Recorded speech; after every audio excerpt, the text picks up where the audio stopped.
Damas y caballeros, bienvenidos, bienvenidas a un nuevo episodio de Bujinkast. Gran alegría, feliz año a todos y a todas. Gracias por estar ahí del otro lado, acompañándonos en este nuevo episodio que es el final de temporada. Así es, ¿no, Santi? ¿Cómo estás, amigo?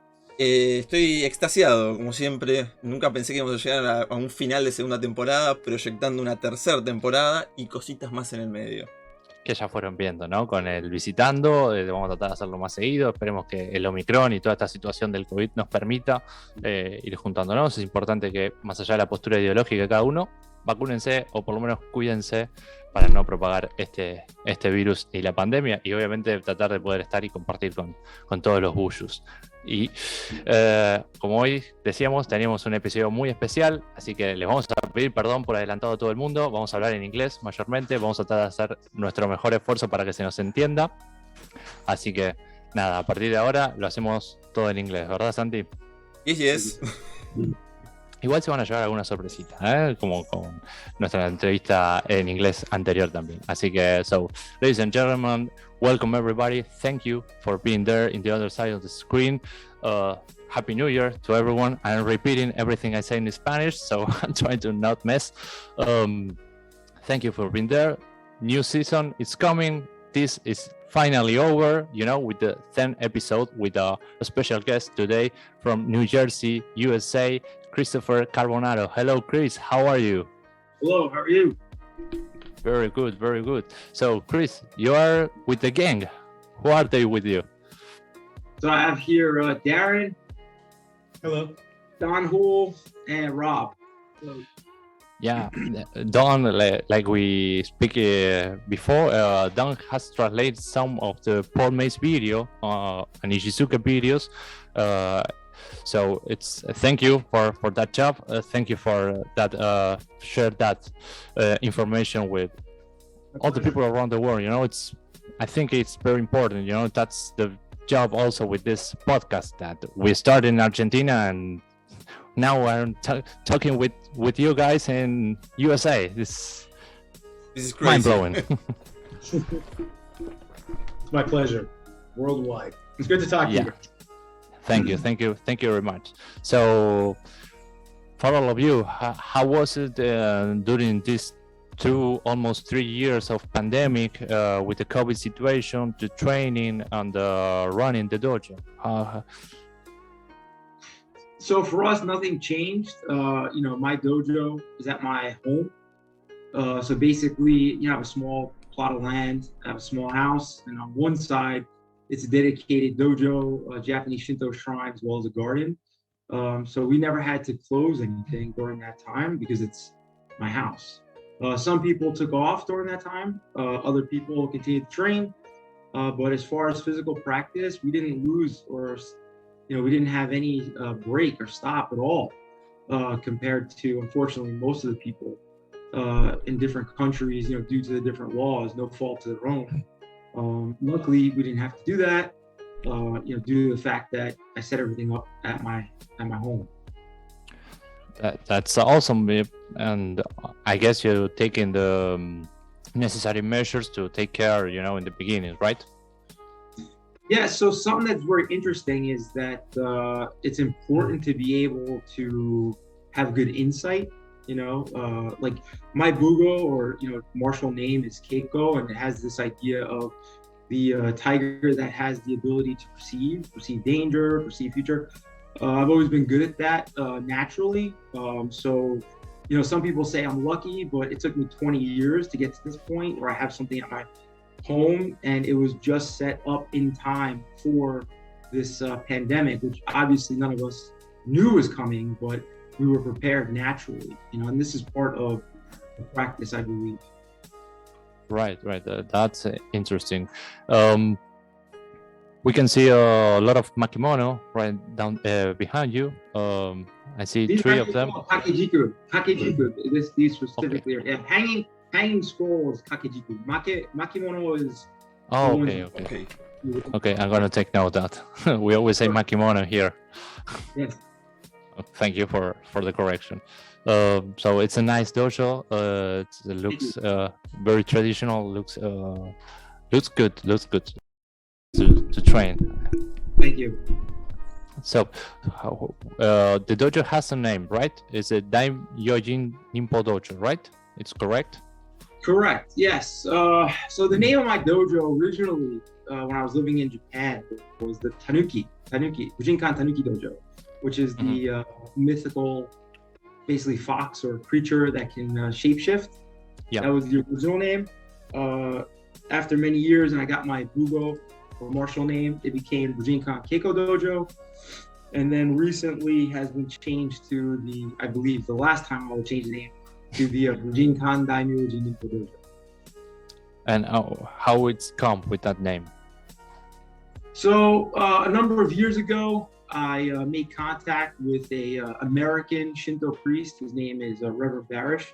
He's in Washington. He runs the Tsubaki Branch Shrine of America. I was able to study with him for a few years. He's been to my dojo, performed blessings. I also met with another Shinto priestess who done a blessing here, as well as a dojo that was affiliated with me in Virginia. During that time, studying more things about Shinto, because I'm very in tune with the spiritual practices. Daimyojin is basically the title that's reserved for the 5 highest or most important gods in Shinto. So Daimyojin is kind of like a general, like this type of idea. It's not exactly, but there's a number of Shinto gods that are most important in Shinto, and this Daimyojin name seemed to be the most appropriate based on me and who, how I live my life, conduct my life, and train. So that's where the name comes from. Okay. And that's take us to question, the importance of proper set up a proper dojo, like you say, you contact with the Shinto press, so the Shinto and the Buddhism is very linked with our practice. How much important have that? So you're talking about a number of things here. I think I would like to answer this question as why is it important to have a proper dojo? So we talked about this actually today, and a number of people I've spoken to. The most important thing is to create the right atmosphere that gives you the correct image for the practice that you're trying to do. So in other words, if you want to be a boxer, you're not going to train in a Japanese dojo. It doesn't give you the right image, right? You're going to want to train in a boxing gym. There's a boxing ring. There are bags hanging from the ceiling. In order to practice correctly Japanese martial arts, specifically Bujinkast, it's most important to set up a Bujinkast dojo. Now, of course, Takamata Sensei often said, right, you don't need anything else but your heart. Of course, the train's all in your heart. And this is true. So you can train outside, you can train in any situation. But when you're surrounded by photos or paintings or, writings, videos, or whatever the case may be, by your teacher or by his teacher, or things that are related to your art, it creates a very different atmosphere, which is required to put you in the right mindset for the practice. So example, if you have someone who's coming in and wants to practice or try out the dojo for some reason, and they're an MMA fighter, they're used to a certain look. As soon as they walk into the dojo, they're going to automatically be in kind of an awe and go, wait a minute, this isn't what I'm used to. Oh, there's etiquettes, this is interesting. So the atmosphere controls all the people in the dojo, their mindset, right? So you're not going to horseplay, right? Like when my kids run around, all yell at them because they may knock something off the wall. They have to learn to respect, right? The kamidana or the kakejiku, right? Most of the kakejiku I have is written by Hatsumi Sensei. Other ones, I had to travel to the Kashima Jingu or Kotori Jingu to actually get those scrolls. So it's a lot of time and sacrifice, to do these things. And, you have a much more respect if you learn in the proper atmosphere. Right. I totally agree. So I'm gonna ask about the beginnings in the martial arts. How do you start in the martial arts? Why not to all the gang in there? How they start in your dojo, and how you start in Bujinkast at first place? Sure. So I've always been interested in martial arts my whole life. I started training martial arts when I was 12. Always knew about Hatsumi Sensei through the ninja magazines that were popular in the 80s and 90s. When I was 12 years old, I started studying Japanese on my own. I told my parents I want to go to Japan. Everyone thought I was crazy. Basically, I studied other martial arts along the way. I was in the military, and I was stationed in England, after which I got orders to Japan. Once I got to Japan, I met a girl who was at a club. We were speaking Japanese together. I told her that I did martial arts. She said that her father has a black belt in martial arts. His name is Kamioka-san. She introduced me to him, and he ended up being, one of the Japanese who studied under Hatsumi obviously since the 80s, and that's how that whole thing started. Quick version. Short version, right. And the rest of them, how they started? In order. Yeah, so I mean, for me, like I got, same things like ninja magazines. I'm a little older, so I grew up in the 80s, and there was a big ninja boom in the US. So I saw ninja magazines, I saw Stephen Hayes, and I just got into this, really interested in this. I was young, I was only 14 at the time when I got interested. And then within a couple of years, Bud Malmstrom, who was, under Stephen Hayes, was doing a seminar a few states over, and I convinced my mother to let me go. Me and my friend go. And my sister drove us. It was awesome, and we went. And I met a guy there who was lived a few towns over, who was a student of Bud Malmstrom, and I started training there. And so I started in that whole Stephen Hayes era, and then eventually met. When I moved, I met Joe Marantonio in New York, and I trained with him for many, many years. Trained with many other Japanese Shihan over the time. Went to Japan several times over that period, and eventually just ended up localized here. So we ended up working together and training together. So that's how I got started. Right. So I got started when I was in the military. I actually got started with Aikido. And after I left the military, you were stationed in Japan. I was stationed in Japan, all up and down the West Coast. Went to the Hambu Dojo for Aikido when I was in the military. And then when I left the military, got married, had kids, got away from martial arts for quite a while. And always felt like I had something missing in my heart. And then around 2015, I started training with Don. And it's done a lot to fill that missing piece in my heart. I feel like I'm home. Nice. And for me, I started when I was 10, excuse me, in Brooklyn, Taekwondo. I continued that until college, and because I moved around a lot, I went from Taekwondo to Shinru for a number of years. And then I found someone who lives in Jersey, who was a friend of mine, but also had his own dojo.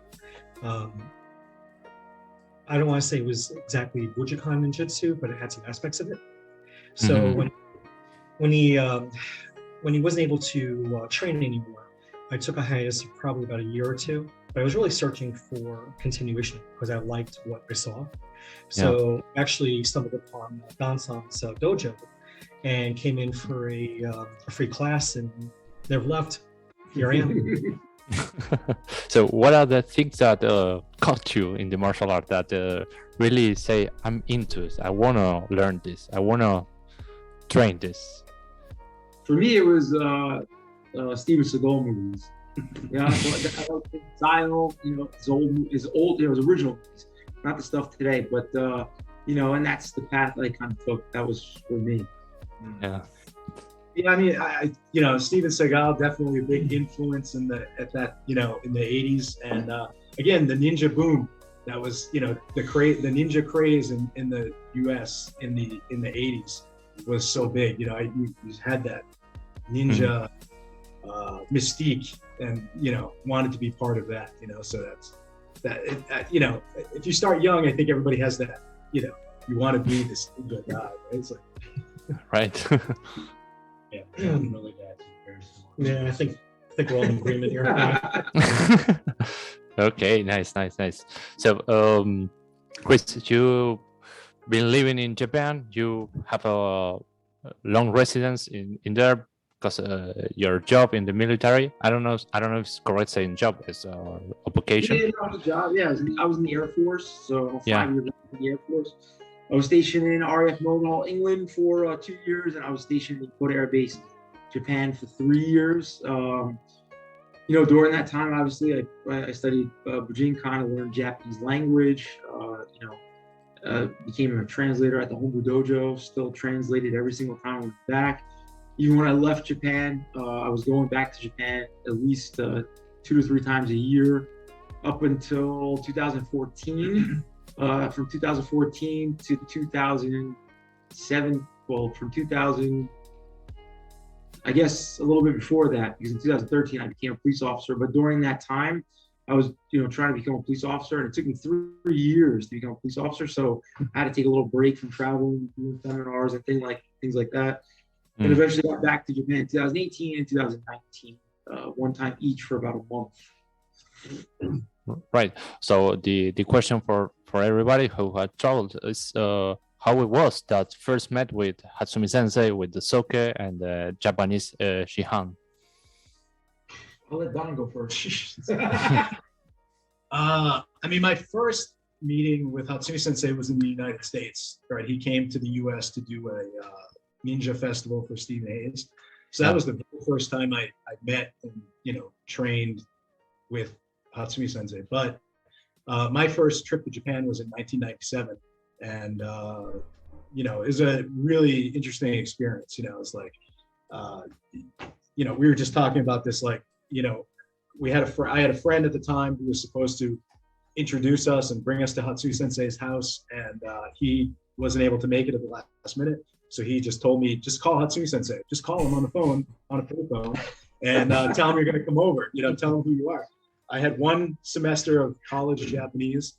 And to my surprise, we went, and he was like, "Yeah, come over now." So we went over, and it was a crazy experience, right? So obviously, that was very interesting way to start that. Very interesting way to start seeing Hatsumi Sensei in his home in Japan. Was very interesting, but obviously his having seen his movements over the years, right? It's very awe-inspiring, right? You're very inspired to train. Right. Rob went in 2019 with us, so if you want to talk about your training and seeing Hatsumi Sensei. So I can't compare that story. My observations were that when he walks into the room, right away. And he has an energy about him, and he knows everybody in the room. You could have 150, 200 people in the room, and I could feel him, and I've never met him before, but I could feel that he quickly identified somebody new that was in the room. He just has such a feel for everything that's going around at that time. And but he always, what struck me about it too is that everybody felt welcome. It felt inviting. The fact that he would take time out in the middle of each one of his classes and do art, calligraphy for each individual person that asked him for that was just amazing. Nice. So my story I told a million times, but I think these stories are more interesting. You can move on. Yeah. Okay. So Chris, you say that you have been a translator for Hatsumi Sensei. So there's a lot of responsibility in that job, in that issue. Yeah, so when I got to Japan, I didn't speak any Japanese, although in high school, I took 4 years of Spanish, 1 year in college, so 5 years. I took 2 years of Japanese, 2 years of Russian, and 1 year of French, or 1 or 2 years of French. So I'm like languages. So obviously it took me about 7 months going through the courses on the air base while living in Japan, speaking Japanese every day. and then at some point, right, there's nothing official, but it's Hatsumi Sensei always looks to someone to translate. And, obviously, I went to a lot of Nagato. I trained with Nagato Sensei for a long time. And I did a lot of translating at those classes. And over time, started translating for Hatsumi Sensei. And I've translated for just about every Japanese Shihan plus Hatsumi Sensei over that time, including even when I go back to Japan. So every time I went back to Japan, even in 2019, I translated for classes as well. It's just something that happens organically. It's not like, oh, you're number 5, come on up. It's okay. A moment. So through the years and translations, how important it is to stick to the real language? I don't know if I explain myself. So try to not be straight. So, I will always say that I'm probably the lowest level translator out there. I don't do much with written language, right? Because you have people who are really good at translating written language. You have people who are good at translating conversation. I'm pretty good with conversation, although I used to be better, obviously, when I lived in Japan. I think that, with, like, for example, with Spanish, right? There are some cultural differences, obviously, but if an American person and a Spanish person spoke Spanish together, English together, there's not much difference. Like me and you are talking, it's no big deal, right? If I say something kind of funny in Spanish or you say something funny in English, it's no big deal. Yeah. In Japanese, it's more than the language, right? You have to know the timing. You have to know the etiquette, right? There's a saying called kukiyomu, right? Or kukiyo yomenai hito, someone who doesn't understand how to read the energy. So if you're someone who can understand Japanese from just a purely Japanese language point of view, you're still going to be very limited. In my case, it's unique, and there are a few other people that have this same type of experience. But because I met Kamioka-san, I lived with Kamioka-san, I was mentored by Kamioka-san, I really was taught very deeply a lot of things that most people will never experience. It's not just in and out of the dojo, right? A lot of people, for better or for worse, are more like a tourist. They go to Mundo Dojo, there's a bunch of people, they go see Hatsumi, they say great, they do their class, they do 20 classes, they say I did 20 classes, they go home. I've been up and down Japan, top to bottom, I've been to numerous places. When I was living in Japan, I was a translator for between the United States Air Force and the Tokyo Fire Department. I've done some serious things. So having that type of experience, it allows you to see things deeper than someone maybe who spent 20 years longer than me practicing Bujinkast. So it's very, it really helps you to understand better. With that being said, I don't understand everything. I'm not the best at everything. There are techniques I'm very good at. And there's techniques I'm still practicing and trying to figure out, right? But that type of experience you cannot get just from training in the dojo for 20 years, 30 years, 40 years. It's very, very deep. And I got lucky. I got lucky that I met Kamioka-san and I made this relationship. I got lucky that I made relationships with the other Japanese Shihan, Hatsumi Sensei. And I think, unfortunately, a lot of people, I think, get me wrong or feel threatened by some of the stuff that I say or do. But I think a lot of it comes from a cultural difference, right? And, if you're going to practice with somebody on anything or learn something from somebody, I think you're going to want to look to people who have like real experience, right? If you want to learn about auto, like mechanics with cars and things like this, you're going to want to look for the people who really know what they're talking about, not someone who just went to a trade school. How well do they know cars?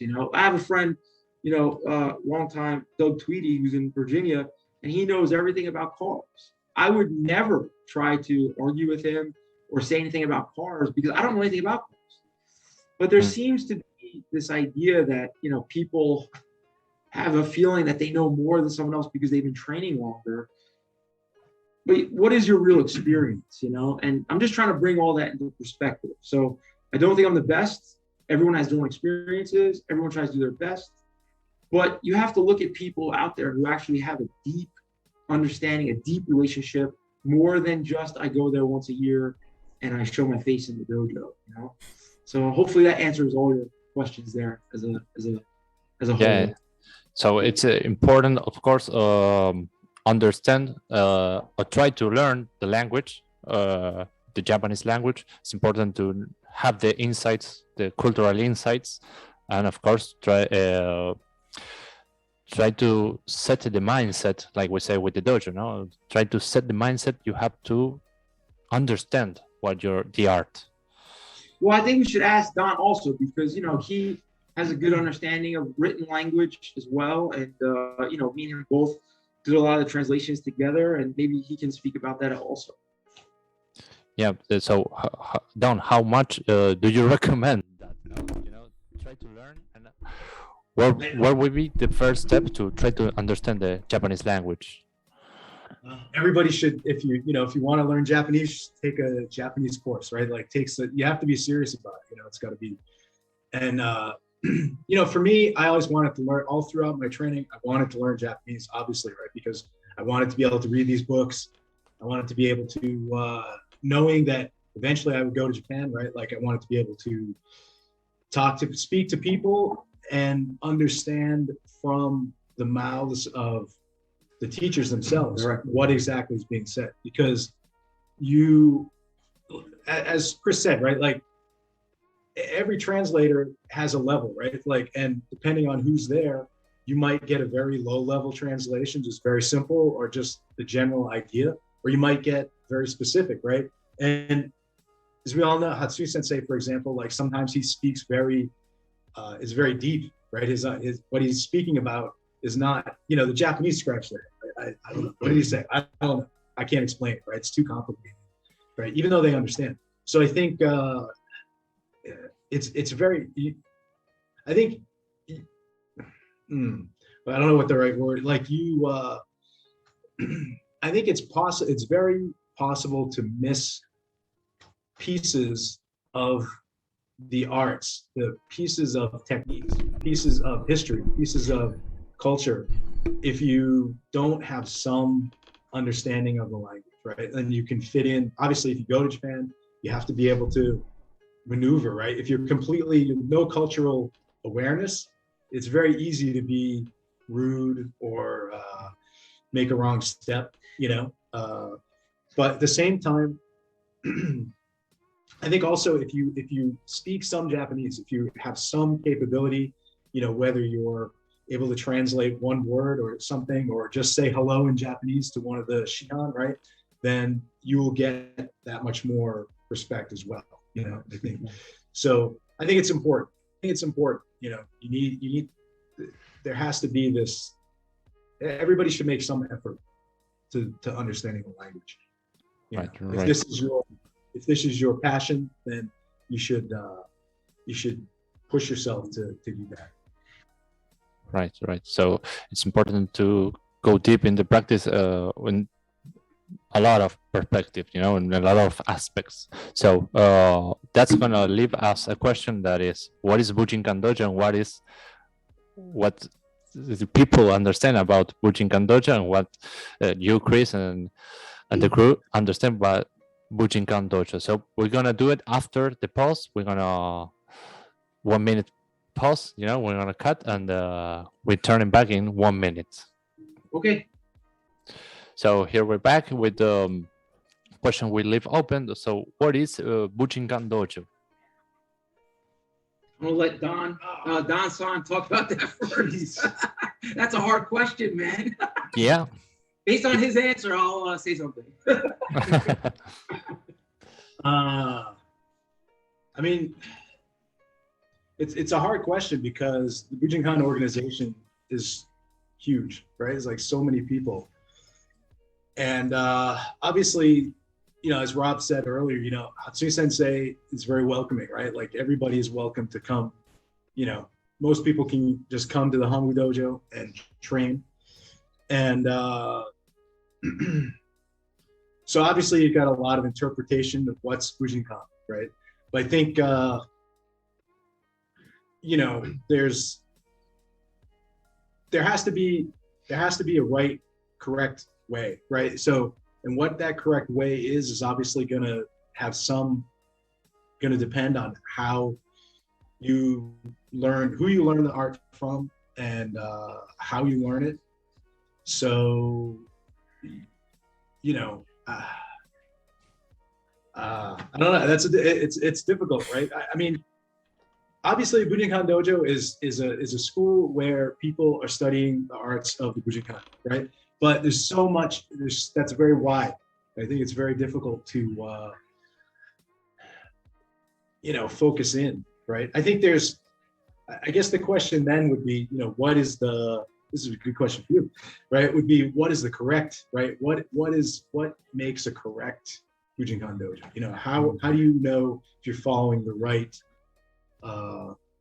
right path? Right, because there's a lot of people who claim that, and how you can discern, you know, everyone is correct, everyone is incorrect. There is only one way, like you say, Don. Or okay, so I think that what you have is, first and foremost, what Hatsumi Sensei has always said, as well as other Shihan has always said, you cannot and should not earn a living from teaching Bujinkan, right? Meaning the Bujinkan martial arts. So what does that mean? That means that if you depend on your life or the life of your family, on your dojo, you're going to make compromise. There's a lot of people who lived in Japan. There's a lot of people who speak Japanese. There's a lot of people who went to Japan many times. And if their sole business is a dojo, it's already going to take you off the path. It's impossible not to, because you have to make compromise. So first is, I was taught this by Hatsumi Sensei. I was also taught this by Shizuka Sensei. Do not earn a living, meaning do not rely on money from the dojo to live. Now, I translated for Hatsumi Sensei to Arnaud on a conversation in regards to taking money.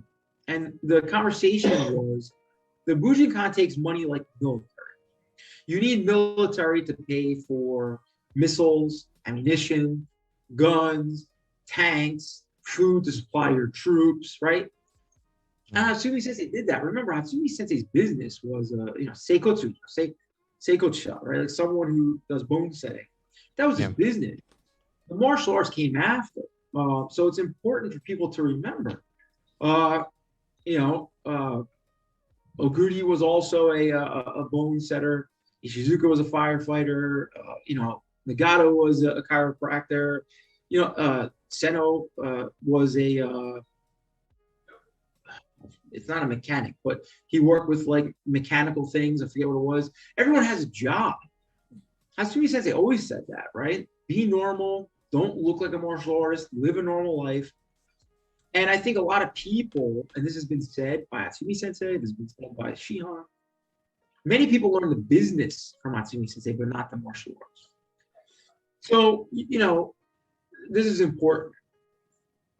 And then obviously what makes the dojo or the practice, right? Because we're getting kind of into that. I think if you have nothing else, right, the key home from the Tenshi Jin Rakunomaki is most important, right? Specifically the Ten Rakunomaki. There's a lot of people who, instead of going and seeking those people or teachers that actually have the information, would rather be blind to the real information because they want to do their own thing. And there are people who are still alive, who were there during that time that you could talk to, who are in Bujinkan, as well as Hatsumi Sensei, obviously. And they could get you to that understanding if you want to, but it's a tough road. So, you need to have proper etiquette. How do you enter a dojo? How do you greet the teacher? In my dojo, it's completely exactly how it is in Japan. There's nothing different, exactly the same. So everyone calls sensei, everyone enters the dojo, greets each other the same way. It's, if you go to Japan, you go to my dojo, it's completely the same. I've brought many people to Japan, and they all say that, yes, it's exactly the same. So does every dojo have to be set up exactly the same? No, of course not, right? There's a lot of dojos out there, but they have to have certain things. And, if you're missing those things, I think you're missing what's really going on. And then the question is, do you live this? Is this just a hobby for you? You know, how deep, how deeply are you connected to that? And, for me, I live this art, right? I live this art. So I don't know any other way. I can't just stop training tomorrow because it doesn't work like that. Plus, there's a lot of upkeep to the dojo. There's a lot of upkeep to the shrine. There's a lot of rituals and things we have to do. There are things that people don't even know exist because they just think like, oh, let's go train in the park. Someone recently asked Ishizuka Sensei in an interview, how often did you guys train outside? Because everyone thought they trained outside forever. And he goes, not much. We did it for like videos, right? Like they trained inside Hatsumi Sensei's old office. So people have ideas. And I think it's interesting that people who've never met Hatsumi Sensei, don't speak Japanese, never went to Japan, have this strong opinion of what's happening when there are people who actually have done that, And it's a disservice, in my opinion, to people who live in Japan, lived in Japan, speak Japanese, have those relationships, and they don't teach as they were taught, right? So it's a very difficult concept, I don't think I'm the only one, but I think there's very few people who are actually doing that, Want to talk about that anymore? Your experience? Yeah, I mean, I think, yeah, exactly. I think that if you look around, right, at most people's, many people, obviously many people have to rent space, right, because they don't have something attached to their home, or they're not able to build something specifically, right? So obviously people are renting space. I did it for many years, rented space from Aikido schools, but it was a Japanese art, right? It was like, there was no like Chinese art in there. There wasn't, there was no workout machines in there, right. Things like that, right? So, but it's still, right, and we talked about this even, right, these guys like who train with me, right, it still didn't have that feeling, right, like you can say right, of a Bujinkast dojo, right? It was a nice Aikido dojo, great space, beautiful, right, but not Bujinkast dojo, right, because I wasn't able to put up my kakijiku, I wasn't able to put up, I did eventually put a little kamidana, right, but it just didn't have the feeling. We didn't have our weapons up there. We just had, the Aikido weapons. So I think that's one thing that's most important, right? Is having this feeling, If you go and you train at the Hombu dojo, or you train at Ishizuka's dojo or Noguchi's dojo, right? All of these places, right? That are real dojo, right? It's like a real dojo. It has a certain feeling to it, Someya's dojo, right? Like probably a very famous, right? Like, it's got a real feeling to it. And I think that it sounds like it may not be important, but it adds something to the practice that you're not going to get training out in the park or, training in a gym somewhere, that just makes it a cohesive experience, right? Sitting on the floor, right? Sitting on the tatami. That's a big, things like that. The smell of the tatami. Things like that. Or even accessibility to your books, to your weapons, to your photos, to your video. Like there's so many things that never get talked about. One of my students in Naples, Florida, Craig Brogna, he taught at an MMA dojo for like 2 years or something. And then his student, Jonah, just hand built the dojo. And he said it's completely different. He's like, you're 100% right. Like training in this MMA dojo, the feeling just wasn't the same. And I've visited a lot of dojos. I've taught seminars all over the United States, Mexico, Santo Domingo. I've been all over. And, there's so many dojos that have like, your classical Chinese lanterns or, people draw pictures on the wall. They do all weird stuff. And you're just like, this doesn't jive. Like this isn't Bujinkast, and it's not my opinion.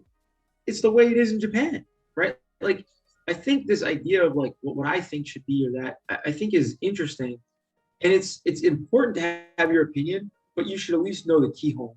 You should know the etiquette. You should know the history. You should have a connection to a real teacher, because why are you giving an opinion on something if you don't even know the art that you're studying? Like, I'm going to give an opinion on boxing. I know nothing about boxing, right? I'm not going to say, oh, this is good or bad. I don't know it. Of course, I have an opinion, but I don't know boxing. Like someone who knows boxing can give you a good opinion unboxing and explain like, oh, this or that. I have some ideas, what's good or bad or whatever, but I'm not a boxer. So if you say you're in the Bujinkast, but you're not really studying Bujinkast or you don't believe in the Bujinkast, I think it's strange that you have such a strong opinion. I don't mean you, the people have such a strong opinion on something that they've never really experienced. And this isn't about fighting. Forget about fighting. Forget about survival, right? This is just purely, do you understand what makes up the Bujinkast? One of the things I used to tell people all the time who used to travel to Japan when I lived there, they would go to everyone's class, right? And of course, Natsumi Sensei would say, go see everybody. How many of those people actually study the basics with any of those Shihan? Very few people actually sat down with those Shihan and learned their basics, like legitimately learn their basics. Once you learn the basics, whether they're different a little bit from this teacher or that, it's not the point. The point is you got to know the basics. All one way, standardized, how they were taught. Then you can start to learn, the higher levels. But when you're learning one basic from this guy, another basic from that guy, another basic from this guy, it doesn't work. And these people always had the opinion that I have to go see everybody so I can understand Natsumi Sensei.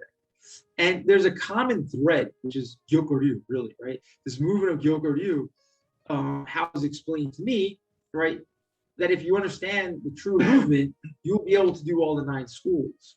Another thing, which I don't agree with, and it's not just my opinion, but this is something that you don't see from Japanese Shihan or Natsumi Sensei, is this idea of trying to, we study Kukishin Ryu, so let's go study with the Kuki family. Well, it doesn't make any sense. You're in the Bujinkast. Why are you going to stay with the Kuki family? They are doing things differently than we're doing, because our Kukishin Ryu is based off of movements from Gyokoryu and stuff that was taught by Takamatsu to Atsumi. It just doesn't make any sense. So people try to fill in the gaps because they don't have knowledge.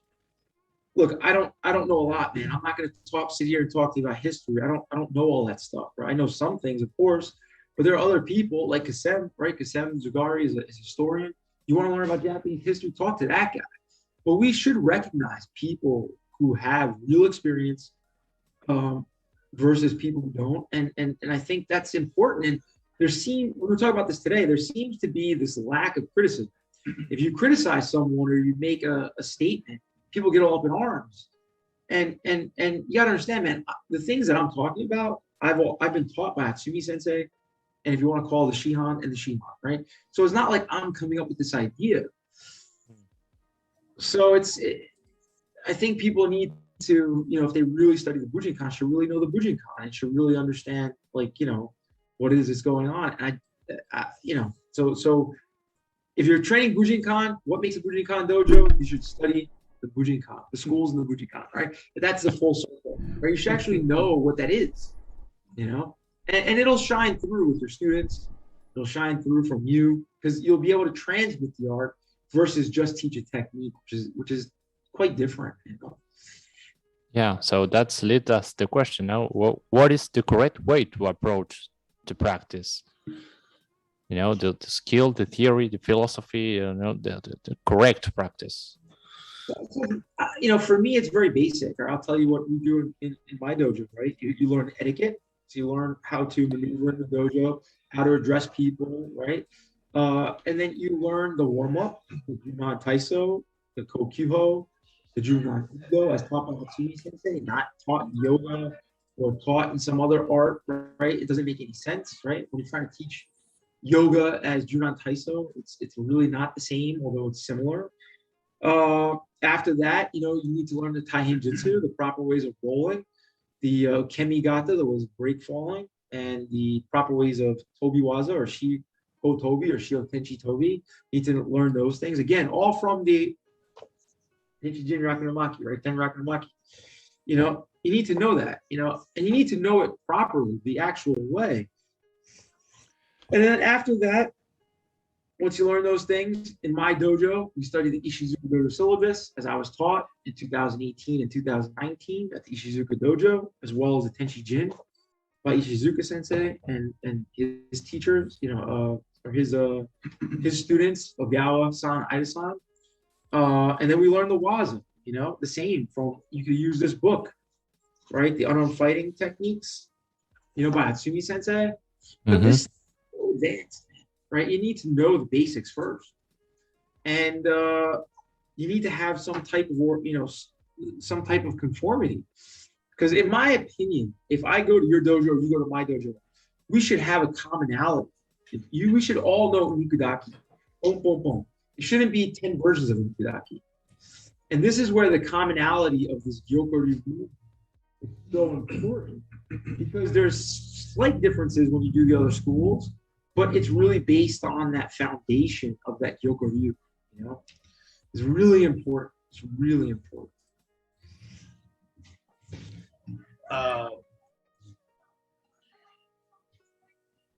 Correct. So the question was about correct practice, right? Yeah. Yeah, I mean, I think that's it. I think that again, having those, you have to have an understanding of the basics, right? But it's not Kion Hapo, right? It starts long before that. It's not Sanshin. It's not Kion Hapo, right? Like it's Zempo Kaiten, Zempo Kemi. It's how to knowing where the front of the dojo is, knowing what the kamiza is, how to greet people, right?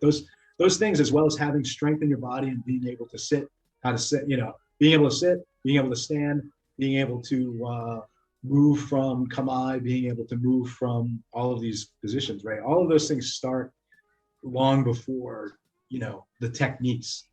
And I think that's the most important thing. Most people just don't want to, and I taught for years like that too, right? Like, okay, you very quickly do those things, and then it's move on to technique, right? Now, okay, when I learn Jono Nuke, I want to learn how to do a multi-gyaku, right? It's like, but those techniques have no power, no structure, right? No structure if you don't know those things first, right? If you don't do those things first. I think that's definitely the most important thing. And that's what's changed my own practice most, right? Is really looking at those things and spending time on. Right. So, Chris, you named the Junan Taiso and the Daihen Shutsu before. So, and there is a problem that mix it up with yoga on other disciplines. How can we understand what can we understand like Junan Taiso? What is the correct Junan Taiso? Go look at the Tsugaku Rinpo Taijutsu book from Matsumi Sensei. There's four basic Junan Taiso. Do what's in the book. If you don't have information, don't make up information, right? And then also seek people who do. I think that there's a big problem where people don't want to be a student of somebody, but you have to. The batteries are low. Hold on. Yep. No problem. Problemas de tecnología. Alguna notificación que saltó.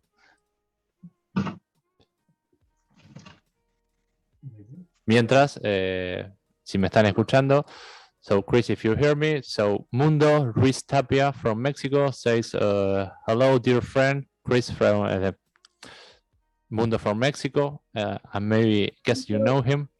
Hey, where are you? Yes. Can you? Let's see. I'm out of the Zoom for some reason. Well, we can see you and we can hear you, Chris. I don't know if you. Oh, there you go. Okay. Yes. Hello, Mundo. Gracias para todo. Hey. And also Josh Lewis. Hello, Carbonaro Sensei is an excellent instructor. He teaches the fundamentals precisely as Matsaki Hatsumi. So say hi in the chat box. Yes,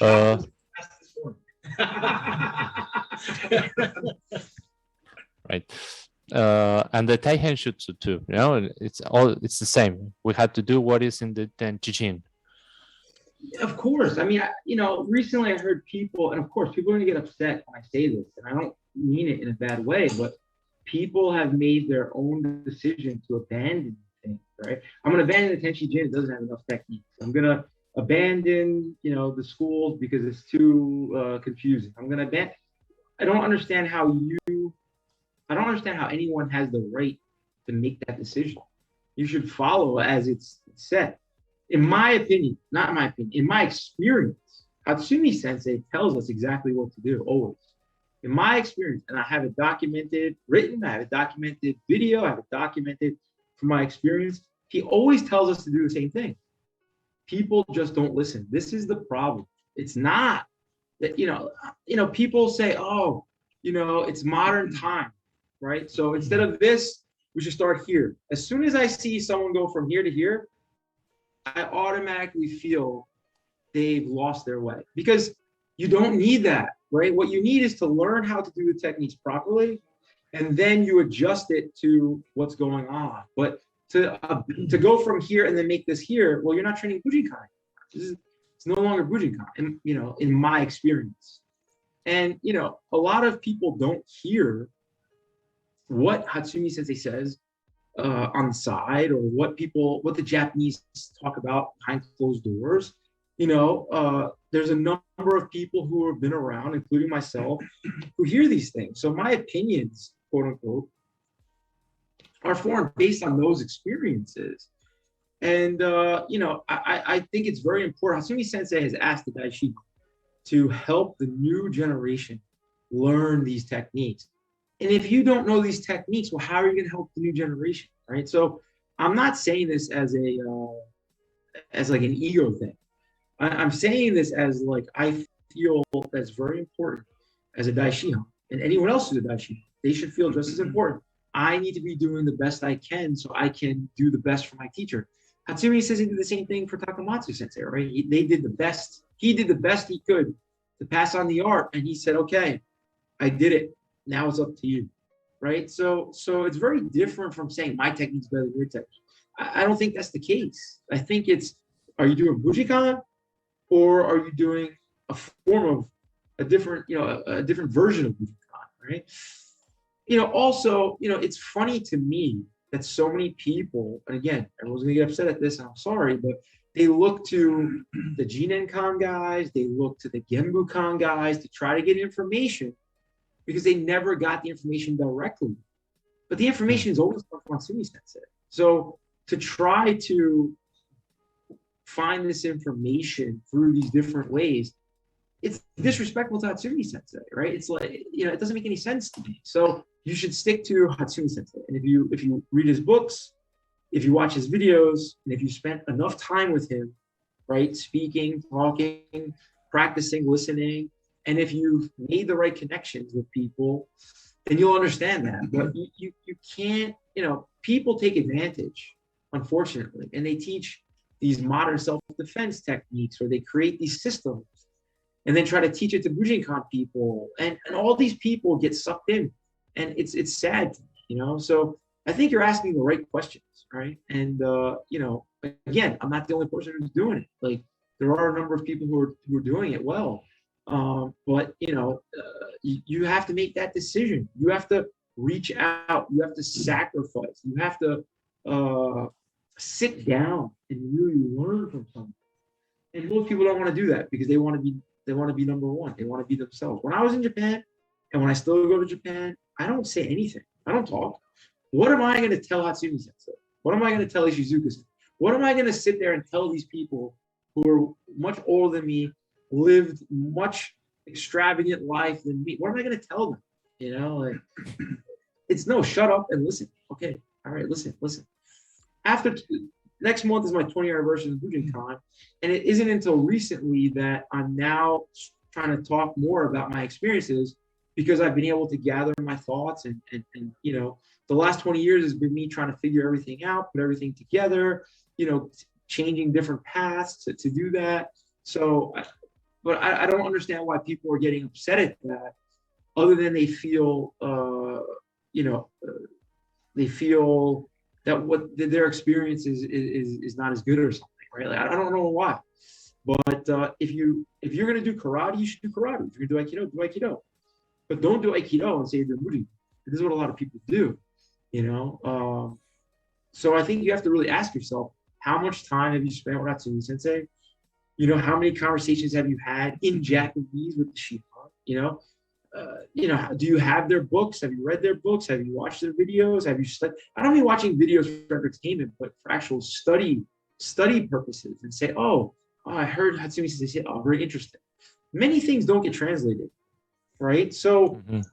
or things get translated incorrectly because it's really difficult. I mean, at our last trip to Japan, the Ishizuka Dojo, I mistranslated a lot of things.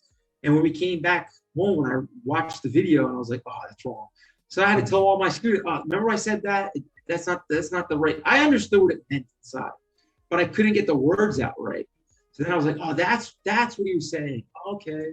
So, if you don't speak Japanese and you always rely on the translator, how good is your experience? So then people say, oh, well, I'm doing my best.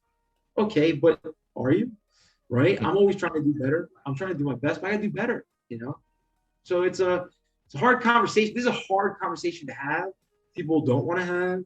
People get offended by it, but don't get offended. Start thinking about it and think how you can better yourself and how you can give back to the Bujinkast community and how you can live up to Hatsumi Sensei's expectations, especially for all the Dai Shihan that are out there. It's like over 300 Dai Shihan in the world, so. Yeah, I guess that's one of the questions. The issues. People should be still learning, even if it's a Dai Shihan, even if it's a Shihan, a Shidoshi, or whatever. Should be and have the, I don't know how to say, the humility to say, okay, this was wrong. I'm gonna do it right, and I should face my students, my partners, and whoever asks me and say, okay, I'm getting wrong with this. Now I'm going to do better this time. Sure. There's a lot of ego involved. Yeah, I mean, look, I've done seminars at places, and I've talked to the teachers when I taught the seminar, and the teacher told me they can never admit they make a mistake in front of their students.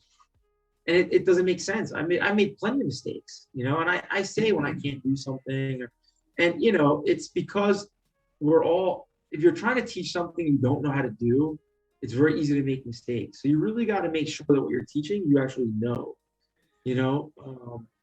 and again, man, it's, talking about it only brings awareness, but people have to make that decision and go, okay, you know what? I'm going to go study with this person.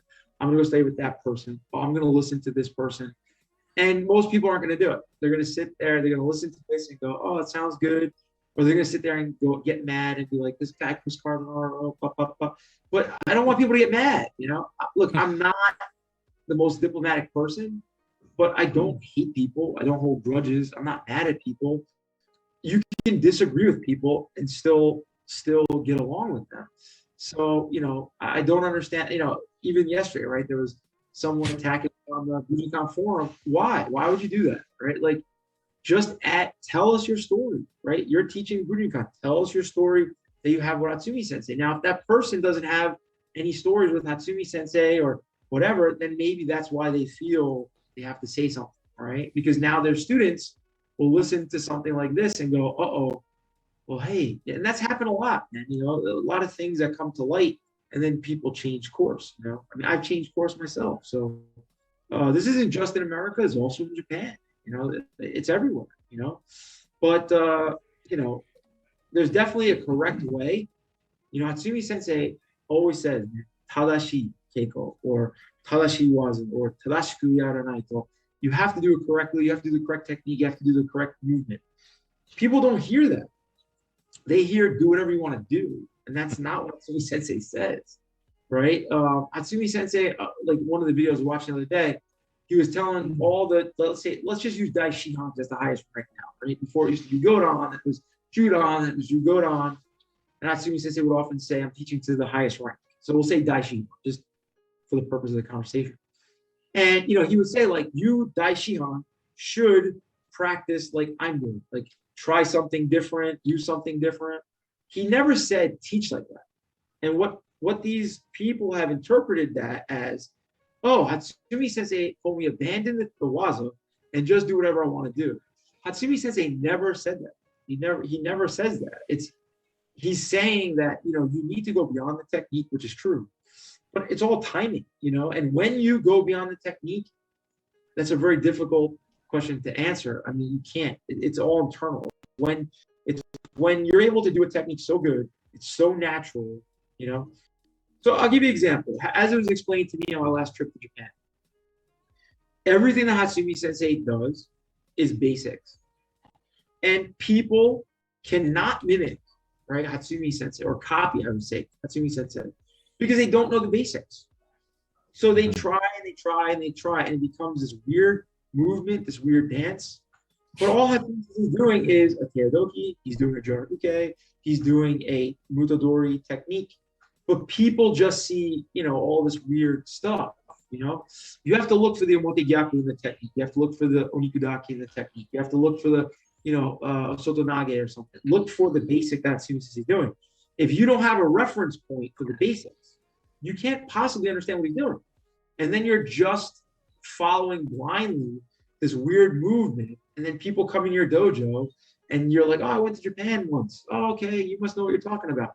And it becomes this jambalaya of stuff. I believe very much in the Bujinkan. I believe very much in Hatsumi Sensei's teaching. I've used it in the military. I've used it as a police officer. I've used it, against a dog. I've had a dog almost attack my family, and I've used ki to do it. So to stop the dog, a pit bull, a huge pit bull.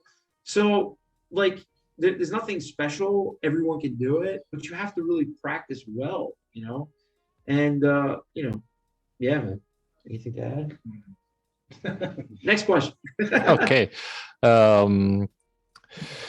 The question is, the issue is the liberty, the freedom that we have in Bujinkan. And it's not the same freedom, in the Japanese culture than in North American culture. Maybe they're similar, or even in Latin American culture. The word freedom, it got a weight in the ways of thinking.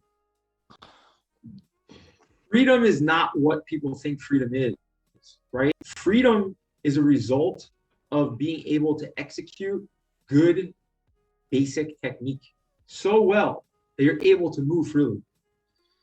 Many people think the Bujinkan is free. It's not true. There's many rules to the Bujinkan. There's many unwritten rules.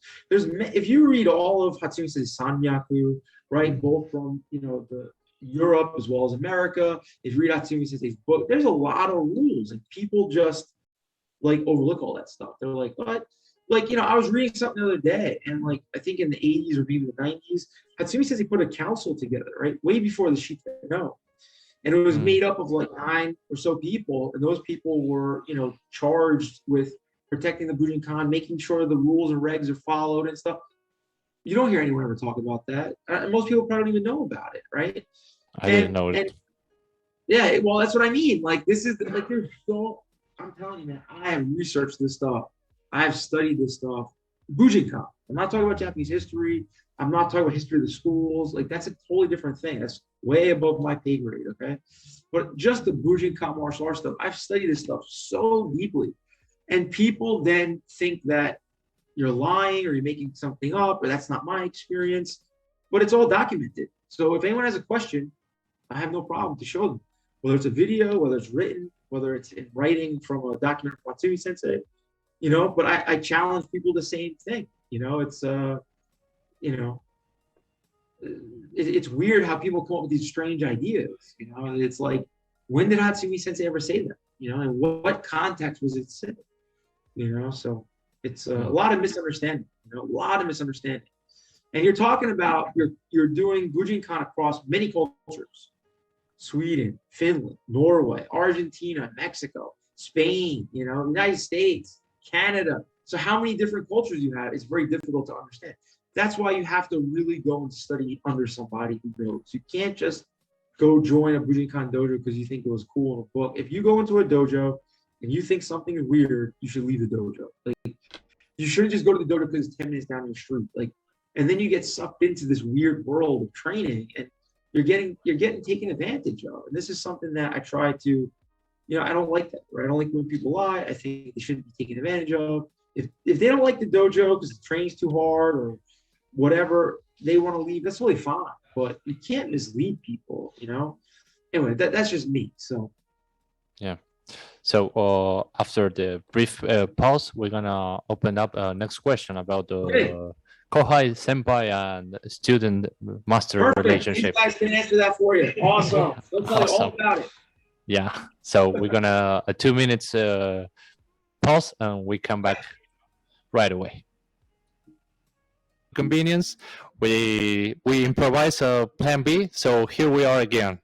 Thank you, Chris. Thank you, guys, for your patience and your time. So we leave a question open. You know, the kohai senpai relationship and the student and the master relationship. How, how it should be the dynamics between them. Yeah, we're gonna let the senpai kohai guys talk. So okay. So one of the ways I saw it best illustrated is on our last trip to Japan, where as we were trying to get to walking towards Ishizuka Sensei's dojo, and as you go down this long driveway, there's just leaves everywhere. And Ogawa-san was there because that's just what he did.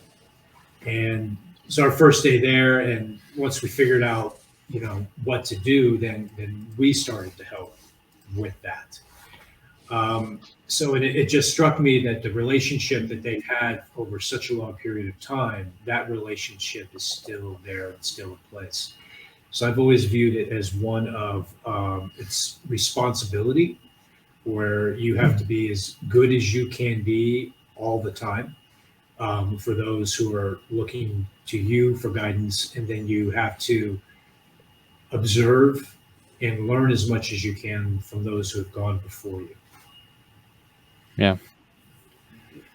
For me, I unfortunately have not been to Japan yet. Hoping to go one day once everything's open. So for me, it's more of a practical approach, or at least my experience has been more practical. Coming here, being at Dan-san's dojo, I know that from my experience, I've been able to get joy out of watching the new people come through and watching them learn the first things, whether it be how to walk in the door, etiquette, pretty much anything that they do new, the look on their face. It is especially cool for me because it's been years since I first saw something, so to see it through their eyes is very unique. The second thing for me as a senpai is I'm always being watched. The new people come through, they'll watch how I walk through a door. Do I bow? Do I put my stuff down where we're supposed to? Do I sign in? What's the order? So I always have to be mindful of that. I always have to make sure that I don't skip anything. To Robson's point, you're always trying to teach, even if you're not teaching. Even just simple act walking through a door is teaching somebody something. And I think I enjoy that a lot, in that I'm able to teach and also be taught by them. When we go back to basics, when sometimes it could be a very small class for us, where we are maybe one or two people strong. It's myself and maybe someone who just started like 3 weeks ago. I find that going to the basics, even just starting with a ski, or even just sitting down properly, it's been a while since I really studied that in that level, and to watch myself go back to those basics and to be able to really understand where it came from, both a learning experience and also an enriching experience for me. So for me, it's two facets. I learn and also teach at the same time. Right. Also don't, right? Yeah, I would say, I think many people, in many dojo, there's, people are given a, title of senpai, right? It's like, but it's not really a title, right? It's like from the moment you begin training, right?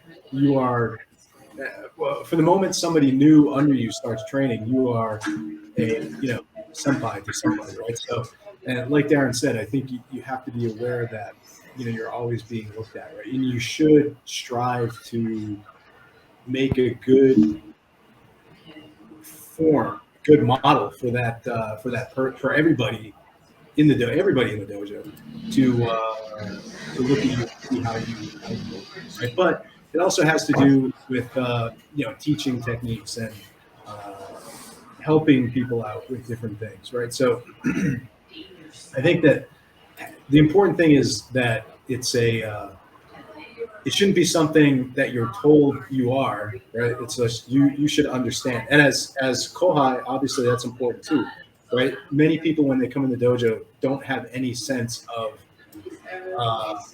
respect or understanding of where they are in this dojo, right? So like we always try to tell people right from the beginning, right? Like, and it's clear obviously when you line up at the beginning of class, right? If you're at the end of the line, you know you're least senior, right? So, but to just have that, to understand where you are in the hierarchy of the dojo, right, is important, right? And outside the dojo too, you know, it's like if you're doing something else, having awareness of that, right? And that's what it comes down to, right? An awareness of the situation and where you are within that, I think. Right. So to answer your question about teacher-student relationship, you know, the most interesting thing is like in other martial arts, you often see the teacher in the front of the class, everyone lined up, and they're all doing, you know, punches or kicks, or everyone's just kind of doing whatever. But the way that it's done in the Bujinkast, like Hatsumi Sensei always says, right, it's man to man. So when people come to the dojo here, right, everyone is taught directly for them at their level at that point in time. So everyone does the Junan Taiso, Kokyuho, Junan Udo together because that's the basic things. Some people stretch a little bit differently depending on their level. The Taiyin Jitsu, again, everyone does it together, but then some people may do it with a weapon. Some people may do it, you know, just forward with two hands, maybe another person with one hand, depending on their level. And then I break everyone up in a group. So in my class, I can have literally 4 or 5 different classes going on because it depends on what level you're at. So if you're going for 9th Q, which, you know, you have to know a number of things, but the 3 main things is Kemi, Ski, and Kiri, then that's what you're working on. And if you're someone who's coming in brand new, maybe you're in the corner just learning etiquette, how to sit in seiza, how to bow, how to say, you know, onegai shimasu, arigatou gozaimashita. You know, if you're going on and up, you're studying the waza. So it's like whether I'm teaching or Don's teaching, we teach to that person directly. And this is how Hatsumi Sensei had it, just as he was taught by Takamata Sensei, and how, you know, we get that as well. In my experience, there's never been any secrets, right? Everyone is taught to the level that they are. So I've never experienced discrimination as a foreigner or discrimination as like this level or that level or a woman or a man or it's all about if you put forth the effort, that's what will get you to that point. To be able to be taught, you know, directly or given the next bit of information. But it's a lot of effort, right? It's a lot of effort. It's a lot of time. You know, so that's important with that. And just showing up is not enough. You know, I think a lot of people in the past felt that, oh, I went to every class, I went to every seminar, I spent so much money, I did it, but it's more than that, right? It's this lifelong journey that you have to dedicate yourself to, and you have to, if you want to be part of like the dojo here, for example, you have to dedicate yourself to that. The people who aren't willing to do that don't usually last either in the dojo. The training's not easy here, but you know, everyone is friendly, everyone is treated equally. You know, we always have lunch together or dinner together. We always sit down for sake together. You know, we always are together, and everyone chips in. You know, it's a really great thing. You know, we've celebrated birthdays, you know, with people. You know, we've done all types of stuff. So I think that's really important. You know? Yeah, created community bonds, and also with the senpai and kohai and the teacher-student relationship, there is something important: the ranks.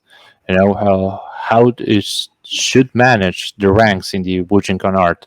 We can hear or see there is another big issue. You know, another freedom topic with the ranks. Yeah, I mean, I'm not opposed to, you know, like honestly, right? There is no set way, right? And like I said, I follow the Ishizuka Dojo syllabus up to Shodan. you know, as I was explained, and then you know, after that point, you enter into the Chiraku no Maki, Jinraku no Maki, as well as the schools. At this point, though, we haven't had anyone in our dojo get past. We haven't got anyone in up to 7th Q yet, so it's at least a 3-year study, right? So you have to have some system for sure, you know, and I think it's difficult because everyone is allowed to make up their own system, but you know, that's not for me to say. I can just say what we do here. I think that you could ask these guys as well, but over the last 3 years, from 2018 to now, the level, skill level, knowledge level, camaraderie, everything has grown so tremendously, you know, compared to the way I practiced before, taught before, understood things before, because everyone now knows like what's expected of them. And also with the senpai kohai relationship we were talking before, all the senpai will look at the kohai and go, I remember going through that. I remember learning that. I remember doing this. So there's no surprise. Like there's no, you know, like question or, you know, why are you teaching him that, not me? Is it no, everyone learns the same. Everyone learns exactly the same. It's your willingness to learn, your willingness to put in. You have to have that. Some people make it, you know, extravagant. Other people keep it simple. We're pretty simple here. But you have to, you know that. And I do, as I was explained from my last trip to Ishizuka Dojo, how to do that, how to do testing and things like this. But I think that works well for me, but I can't tell someone else what to do. But you have to have some organization, you know. And again, it's, you know, what is your real understanding, right? Like it goes back to that. What do you really know? How well have you really studied? You know, what are the relationships you really have? You know, all this talk is great. It's really good. I think it's conversations that need to be had, but it's also very limiting, meaning all you can do is become aware, okay? Yeah. But you don't take the action and go, I'm going to go study with that guy. I'm going to go visit that dojo, right? Another issue is the seminar craze that everyone has done in the past, including myself. I've been a part of that, you know. And the problem is that none of the information is connected. People just make up their own. I mean, you know, I've seen a seminar, Bujinkast meets Sistema. I've seen Bujinkast meets Krav Maga. It doesn't make any sense. Like, I understand what the mindset is of the people. I get it. But you should know your art. Takamatsu Sensei always said, right? Know your art. That's most important, right? He studied other arts. Yes, it's true. And people will use that. Oh, it's true. But he knew his stuff, right? And Hatsumi says he knew his stuff. He studied many arts also.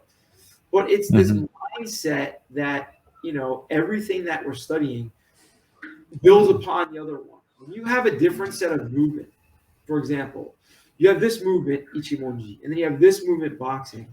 It's completely different distances. It's a completely different way of using the body. So for you to try to bring those together will only get you confused. People think it's going to make you better, but it's not true. Why is this okay with sport martial arts? Because the sport martial arts use their body the same way. So the twisting and the turning and things are the same that you can use in Brazilian Jiu-Jitsu, that you use in boxing, that you use in Muay Thai. They're using this movement. In Kodyu, you don't use your body that way. You use your skeletal structure versus the muscular structure. And there's other differences as well.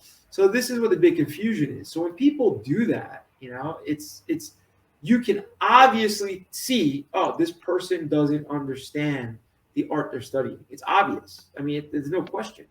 Because if they did, they wouldn't have to change, right? And even in policing, a lot of the systems, right, they've changed many times. But today, in policing, they're teaching more about how to use your skeletal structure versus muscular structure in these techniques, right? Which is much more conducive for combat and warfare. That doesn't mean that a boxer isn't good at combat. This is a different conversation, which I think is irrelevant. Because I think no matter who you are, if you're good at what you do, you can win. I don't think one art is better than the other. I really don't believe that. What is your goal, right? If you're doing Bujinkast, you're trying to go in the ring to box, don't think it's going to work so well. It's a different thing. It's a different concept. Same thing, you know, if you're boxing and someone's coming at you with knives, it might be a little bit more difficult, right? There's a lot of documented cases of mixed martial artists, you know, getting into street fights getting knocked out by 2x4s, getting jumped, being stabbed and not knowing it, and then falling over, dying, not realizing they were stabbed because they were like. But it's also the same. The same as someone does this, and then a kickboxer kicks them and breaks their leg or knocks them out, or because they don't know what they're doing. So I don't believe one's better than the other. That's a different conversation. I just don't get into that. What I'm specifically saying is, do you know Bujinkast? If you study Bujinkast, you should know Bujinkast. And you should have relationships with those people who know. Not just make up your own ideas or thoughts based on your Muay Thai experience or your 10 years as Navy SEAL, or because that's not the same thing. We're talking about the art, the 9 schools, the tradition, the history, the culture of the Bujinkast, right? It's the same thing when people talk about this ninja stuff. What's ninja? What's not ninja? This is really ninjutsu. That's not ninjutsu. That's a different conversation. That's nothing to do with what I am talking about, right? What I concentrate on and the way I evaluate people, right? Because we're all being evaluated, is what do you know about the art that you study? That's it. It's very simple for me. And people get upset, but if you're a mechanic, you go to a mechanic. Do you want the best mechanic, or you want the guy who's going to give you a terrible job, right? I mean, if you're going to go to a pharmacist, you want the guy who knows how to mix the medicine well, or do you want a guy who just throws whatever in the bag and he's wearing a coat? I mean, this is common sense. Like, where's the logic, right? This is why you need long-form conversation. Maybe people heard the first half of our conversation, they get all mad, and they never listen to this part where things are more explained. And it's like, oh, I understand where he's coming from now. Oh, that does make sense, So it's a hard conversation, man. In my opinion, if you are good at what you do, you will survive. If you're not, you'll die. It doesn't matter what you study. It doesn't matter, And even a crazy person that has a 2x4, a knife, a bottle can kill you, even if you're the most trained person, right? It doesn't matter. So my point is, if you want to learn the Bujinkast martial arts as taught by Masaaki Yatsumi, you must find those people who actually have those relationships and know techniques. And it's a hard pill to swallow. Most people don't want to hear that. I spent 20 years spending all this money. I went 30 times to Japan. Okay, great. But what do you know? What are you passing on? How much information, are you filling in from your Aikido background, from your kickboxing? People do this all the time. And Hatsumi Sensei, I posted a video of Hatsumi Sensei explaining this, and people still tried to argue it. And I go, if you won't even listen to Hatsumi Sensei, I don't expect you to listen to me. All right. So I'm trying to help the community.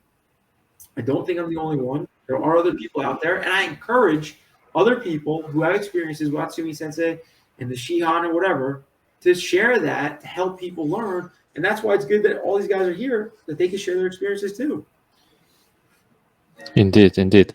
So thinking about it, it is important also to thinking in the ideal way that one is studying the correct way, on the most correct way.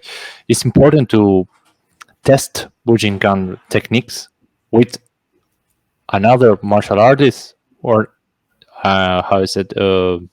stress situations. Okay, so there's a big talk about that right now. Yeah. And there is truth in that, okay? And depending on your life and your line of work. So let me give you an example.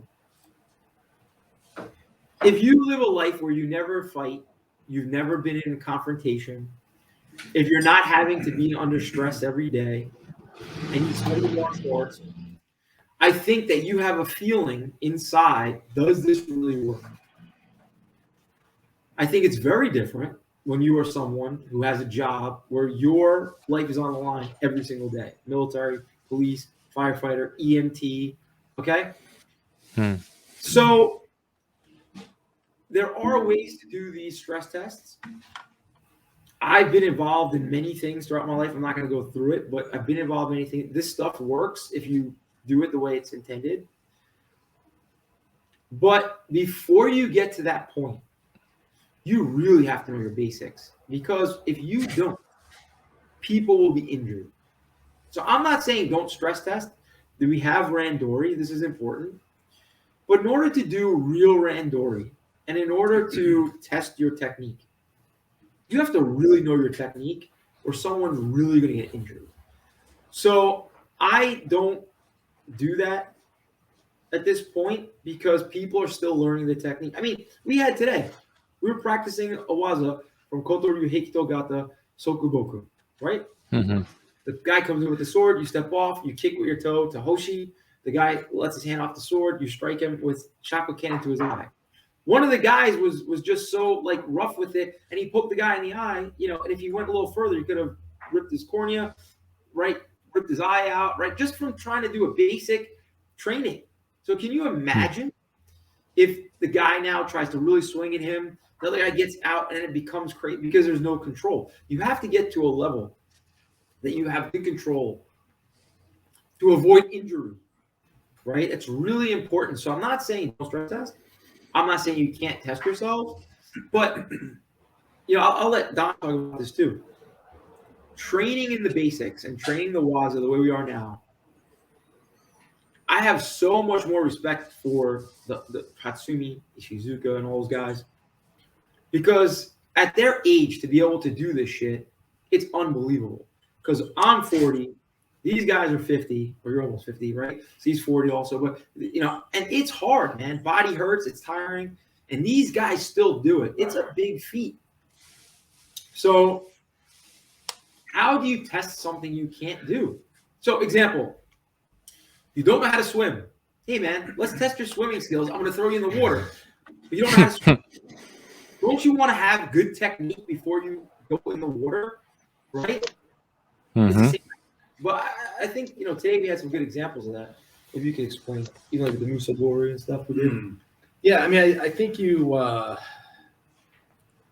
everybody wants to, right? As a martial artist, everybody has this feeling of, you know, of course you want to be able to test, right? Just like anything you do in your life, right? Like, you know, you study to learn to drive, right? So you want to drive, right? Like you want to test my driving skills, right? Like everything is like that. But my life is very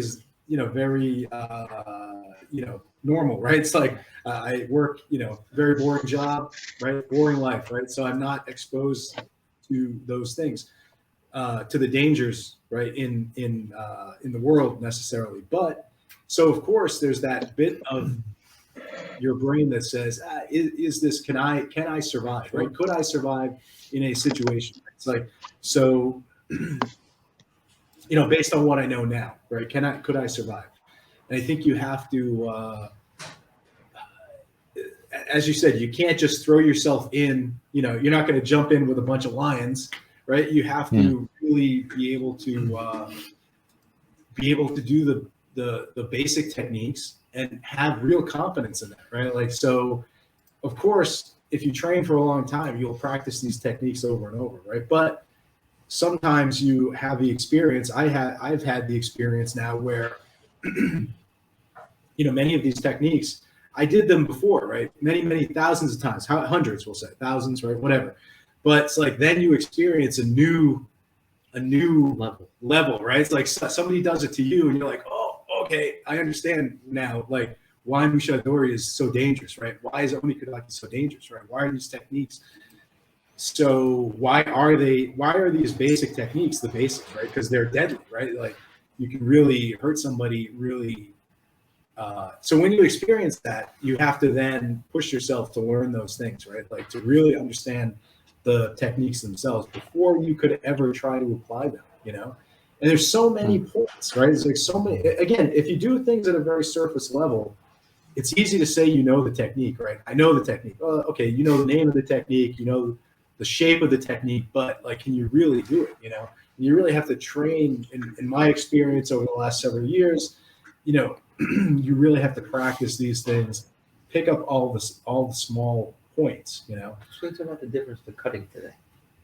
When I cut with you versus yeah. So also, you know, a big thing is, you know, many people know, you know, okay, I'm gonna do shomengiri, right? Like I'm gonna cut with a sword, but yeah, you know, it's very easy to just cut at somebody in the dojo, right? And with a bokken, and they move out of the way, right? But when a cut's really done at you, right? Like, can you move, right? Like, can you move out of the way of a sword, right? It's very difficult, right? It's really, it's very difficult, you know? So today, you know, there was an opportunity, an example where, again, we were working this technique, and you know, he cut in, and it's not that I couldn't move. I did move, but it wasn't enough, right? It just wasn't quite enough where the cut was, where I was evading the cut, you know. So you have to also, the other side of it is you have to have good uke, right? Somebody who's attacking well, realistically every time, and then ramping it up to the level to push everyone to get better, right? This is another senpai kohai and teacher student thing too, also, right? Like, you need to, there has to be this constant push to get better, right? Not just, okay, I'm good enough now, right? So, but you know, there's a reason Mutodori is, you know, the highest level, right? It's like it's very difficult to move out of the way, even just whatever you do, whether you're just stepping out of the way or you're taking kemi or something, right? It's very, very difficult. Right. Also, the basics. Know the real basics. Know how to do a proper suki, a proper taihen shutsu, a proper tobi, a proper aruki. Yes. Yeah, of course. All those things are, you know, they have to, because again, it's just, I think most people don't spend any real time on that, you know. Maybe you spend, you know, 5 minutes at the beginning of class or 10 minutes at the beginning of class, right? Doing ski.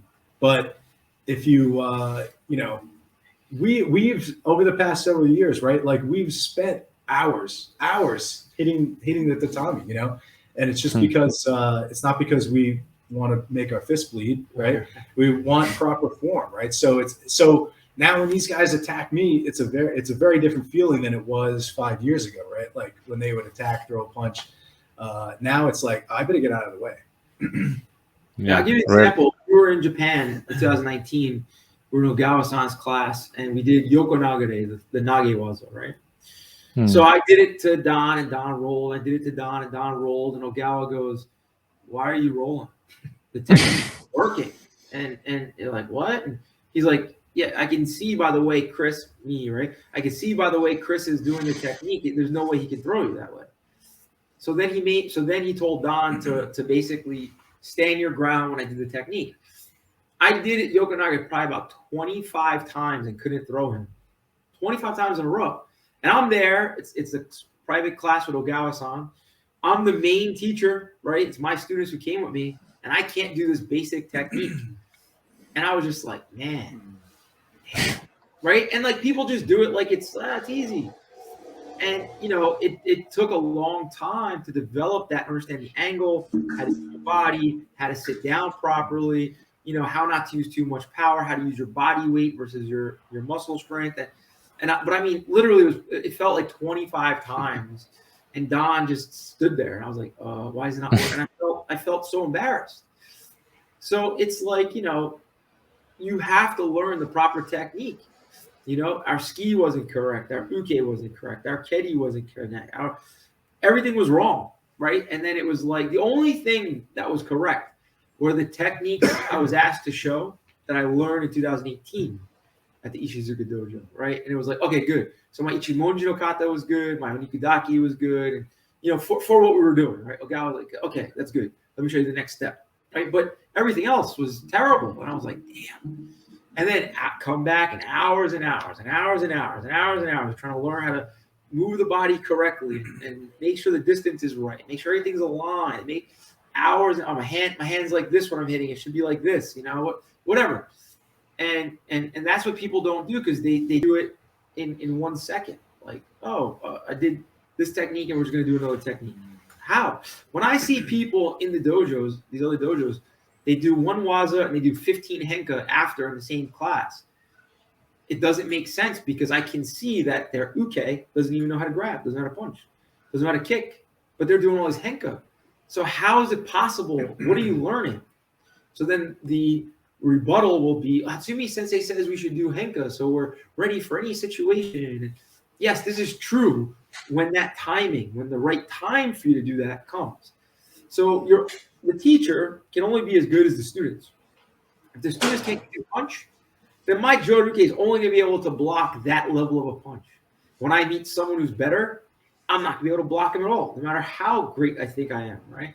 And that's what we found when we went to Japan, you know, in 2019. It was like, whoa, all the stuff I studied for almost 20 years was not correct. And I started in Japan, right? So the question is, well, you lived in Japan, you started in Japan, why is your technique not right, right?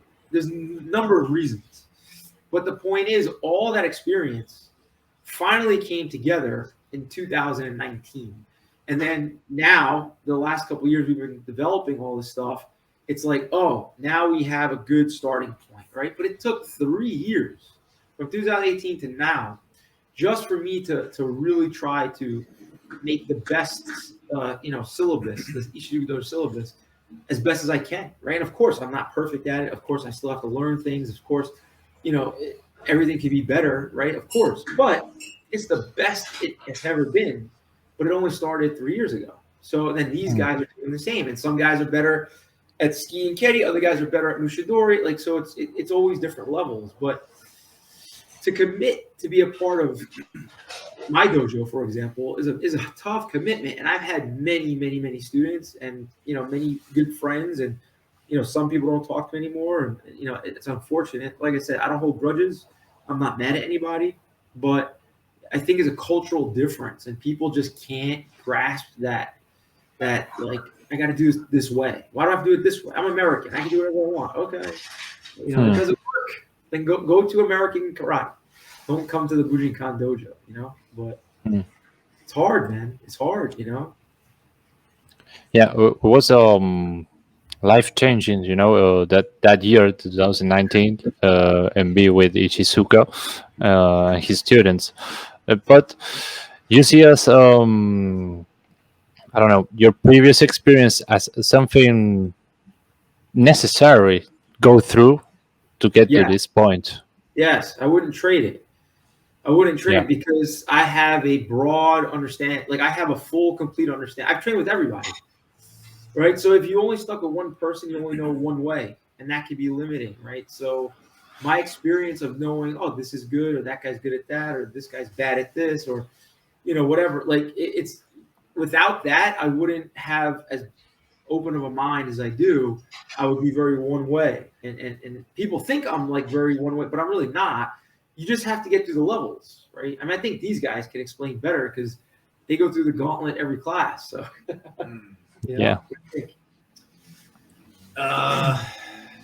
the changes between 5 years ago and now. Yeah, I mean, it's a big change, but you have to be willing to make the change, and you have to be willing to put in the hard work, right? It's like, because that's, it's like anything else. You're not gonna benefit from it unless you put in the hard work, right? And I think for many people, the Bujinkan is not about hard work, right? It's like about just, again, like, it's about doing what you want to do, makes you feel good. You go to the dojo, you go and hang out, and it's because again, again, we talked about it earlier, right? It's like that is an aspect of the Bujinkan, right? But of course, it's not the central. Right. Yes. I mean, it's not the central goal, right? The central goal is to be a warrior, right? Bujin, right? Like, you want to be this person, right? Like, so it's it's important to do that, but you have to do a lot of ski, a lot of tanren, a lot of ukemi, and a lot of practice.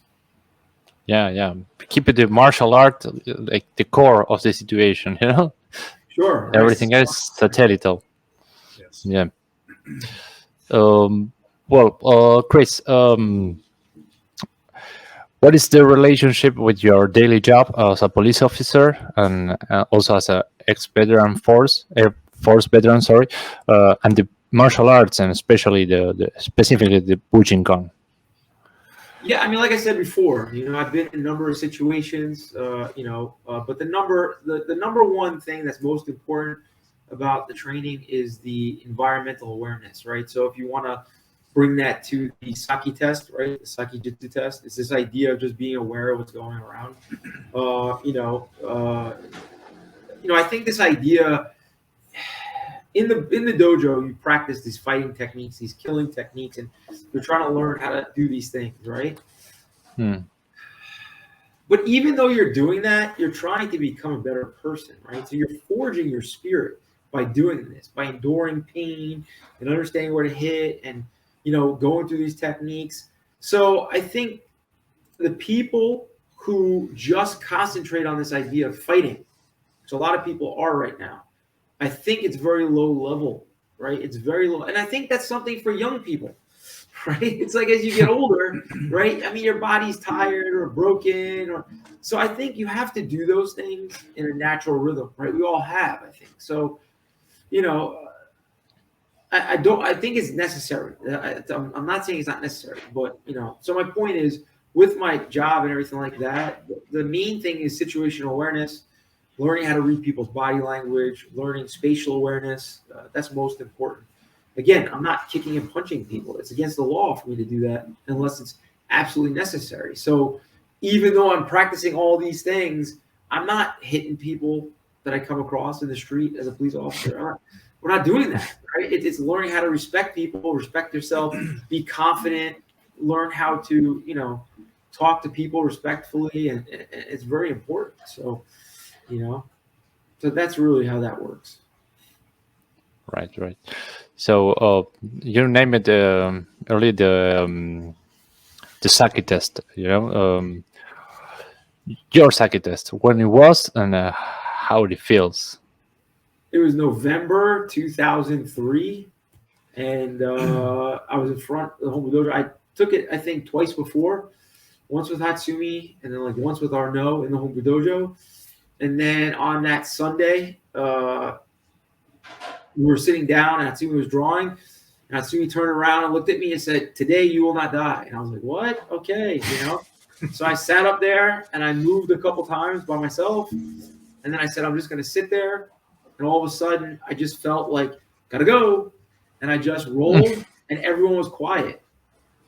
And then Hatsumi was like, "Okay." And I talked to one of my friends at the time, Larry Hamilton.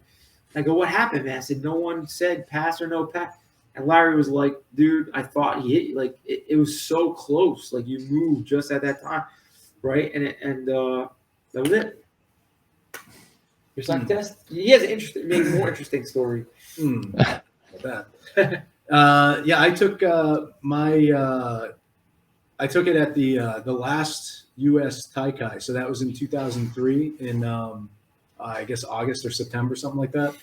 So it was the last U.S. Taikai. I guess it was the last of the Taikai. Now, Yes. Yeah, and I think in New Jersey, and I took it then, and that was an interesting Taikai too because Hatsumi Sensei showed that Takamatsu DVD for the first time. That was very cool. But yeah, I mean, the experience was, I went in with a mindset that I just was not going to move, right? I'm like, I'm not going to move. I don't want to dance around. I don't want to, not because, I just wanted to, I don't know. I didn't want to confuse myself with it, right? So, and yeah, I mean, I just, next thing I know, there was a feeling, something, right? Just move out of the way, right? So move. I came up, I looked over, I came up back onto my knees. I looked over at Hatsumi Sensei, and there's the sword on the floor, right? The shinai on the floor, or whatever it was, boken or whatever. And yeah, and that was it, And I think I always tell people that, one of my friends was right behind me, a longtime student that I trained with, not a student of mine, but a student of Joe Morantonio's, was right behind me. And he said, "How'd it go?" Because there was only one person allowed in the room at a time, too. That was kind of interesting. And so he said, "How'd it go?" I guess he didn't hear the clapping or whatever, right? But, there were a few other, other Dai Shihan or whatever around. And I was like, "It's nothing." That's the only thing I could think of was it was nothing, because it was not saying like it was easy. I'm just saying like it was nothing to worry about, right? It's like nothing. That was the sense I got, right? So it was an interesting experience. It was very interesting. Nice. So another rank, the Shihan and the Dai Shihan. What it means to be a Shihan and Dai Shihan. Well, I mean, Hatsumi Sensei continued the ranks, right? So I think at one time it was only 9th Dan was the highest rank, then it went to 10th Dan, and then Hatsumi Sensei made up the 15th Dan based on the 15 years he traveled with to see Takamatsu Sensei. He broke up the 10 Dan into, Chisui Kahuku. According to Hatsumi Sensei, and again, it's written, right? But that's when the Happo Biken starts, from 11th Dan. Like, you should be training long enough. And then when you get to this 11th Dan is when you should start learning weapons, It's written. You read it, it says it there in his writings. And then after you got Jugodan, which is like your official rank, he then made these titles, right? Which was Yushu Shihan, which is a good Shihan, and then Dai Shihan, right? And Dai Shihan are basically the protectors, right? I would say. Of the Bujinkast, right? And some people hold weight, some people don't hold weight. I think it's a combination of both. I think that, I saw other Dai Shihan recommending their students for Dai Shihan. I think that's crazy. But, I think that if you get directly from Hatsumi Sensei, from 11th Dan to Dai Shihan, it all came directly from Hatsumi Sensei. What I mean by that is he would come up to me and say, this rank, right? Everything else was from 1 to 4 was basically Kamyoku-san. Then Hatsumi said 5. Then 6, 7, 8, I think Nagato. Then 9 was Nagato. Then it was supposed to be 10th. I was told to get the stuff and the recommendations or whatever. And then in 2018, right? So I haven't seen Hatsumi in 4 years. I walk in and he's doing the kakijika, the writing, and he looks at me and says, "Did I give you Dai Shihan yet?" He goes, "No." And he goes, "Okay, tomorrow." I'm like, "Okay." And it was just it was weird. And so my point is, come here, sit down. Come here, sit down. Hello. Now we have the 5 elements. John. Hello. Say hi. So a lot of people say there's no merit to rank and stuff. Okay, Takamatsu Sensei explained, it's not necessary, it's just a piece of paper. My phone doesn't work. And this is true when it comes to, the practice.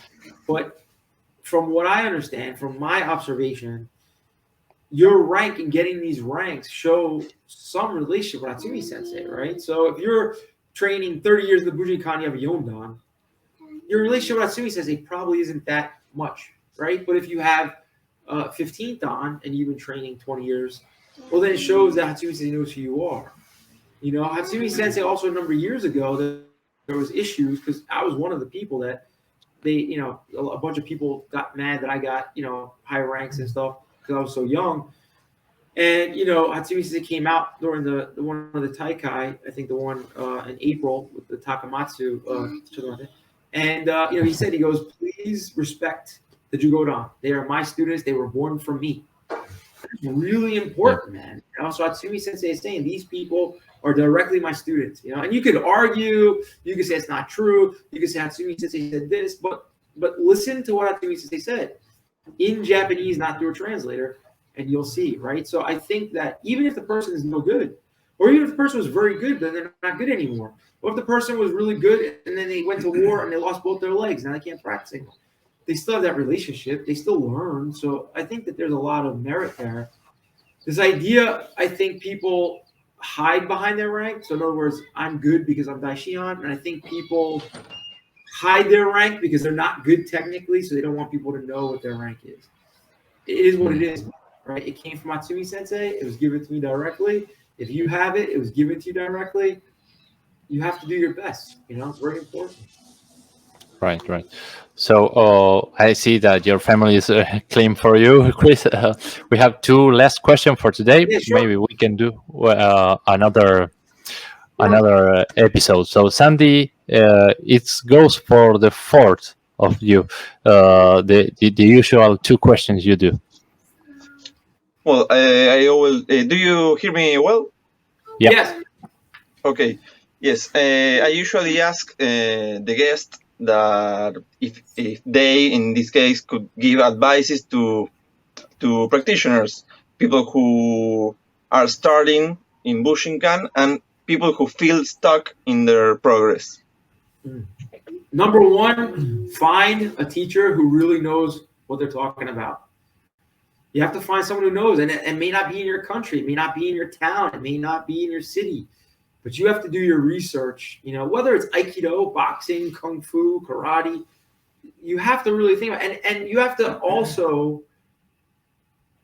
look at yourself and go, man, maybe I'm not practicing correct. Maybe the teacher I have now is not the right teacher for me today. It was 10 years ago, right? If you're not honest with yourself, you're going to continue to be in a rut. You're going to be upset. You're going to hate the Bujinkast. You're going to talk bad about Hatsumi Sensei and everything. You know, like you see these people on internet, Bujinkast fraud and all. It's because they have no relationship. Like, if you can sit there and tell me, and you have someone who spent many years with Hatsumi Sensei, speaking with him, translating for him, knows all the waza, and that person goes, yeah, this is a scam, I'll talk to that person.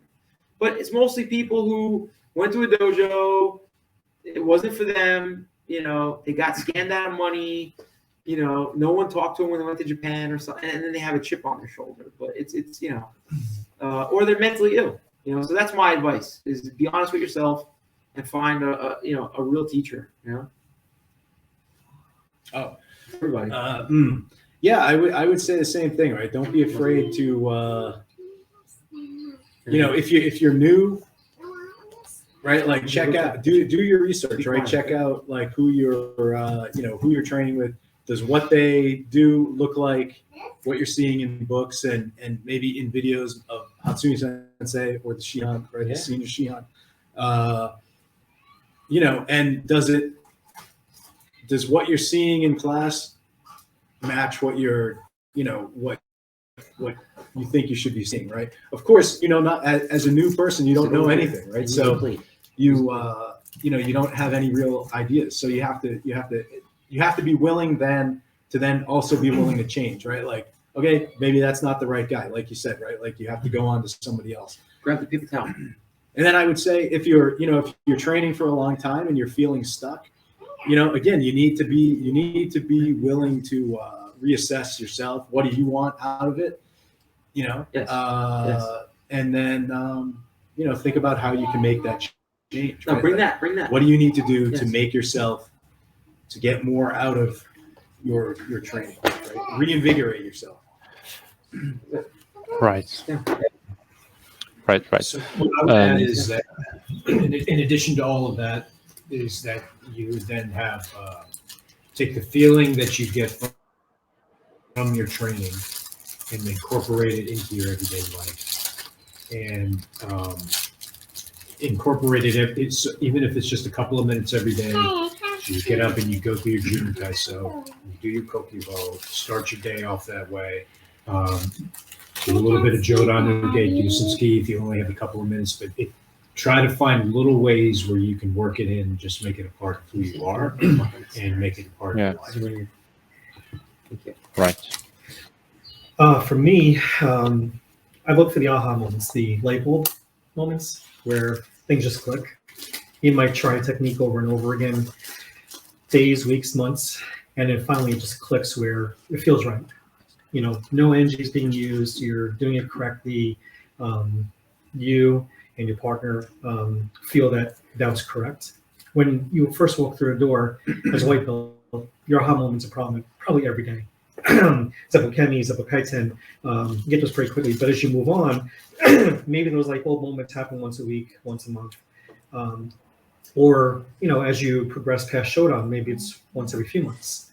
But you have to continuously look for those aha light bulb moments. And if you're not, then you have to go back to your sensei, your instructor, and say, I'm not really getting this, I'm not really understanding. Because they should be coming on a regular basis, maybe not every day, but on a regular basis, you should feel things connect. So that's my advice for people who are in the Bujinkast or any martial art that feel stuck. Continue looking for those moments. All right, thank you very much. So, Chris and guys, we had one last question. This come from our previous guest. It was Pam Ponce. She's from Ecuador, but she lives in Miami, Florida. So I want to try to do the best to put it on the screen. let me know if you can hear it. Okay. Okay.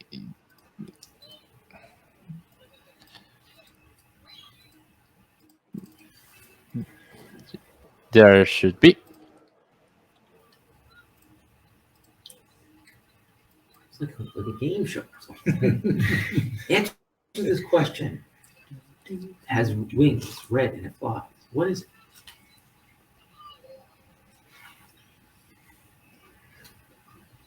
Why do I know that name, Pam Ponce? I know her name for something.